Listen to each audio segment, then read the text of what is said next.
নমস্কার। কবিগুরু রবীন্দ্রনাথ ঠাকুরের লেখা কবিতা হারিয়ে যাওয়া। ছোট্ট আমার মেয়ে সঙ্গিনীদের ডাক শুনতে পেয়ে সিঁড়ি দিয়ে নিচের তলায় যাচ্ছিল সে নেমে। অন্ধকারে ভয়ে ভয়ে থেমে থেমে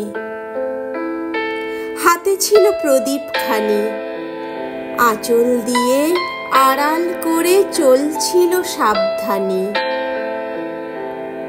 আমি ছিলাম ছাতে, তারায় ভরা চৈত্র মাসের রাতে। হঠাৎ মেয়ের কান্না শুনে উঠে দেখতে গেলেম ছুটে। সিঁড়ির মধ্যে যেতে যেতে প্রদীপটা তার নিভে গেছে বাতাসেতে।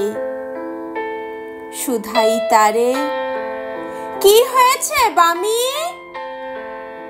সে কেঁদে কয় নিচে থেকে, হারিয়ে গেছি আমি।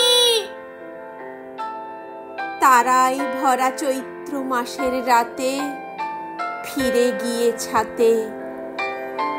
মনে হলো আকাশ পানে চেয়ে আমার বামির মতোই যেন অমনি কে এক মেয়ে নীলাম্বরের আঁচল খানি ঘিরে দীপ শিখাটি বাঁচিয়ে একা চলছে ধীরে ধীরে।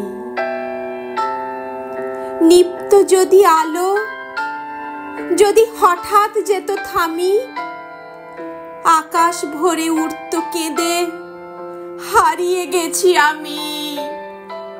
ধন্যবাদ।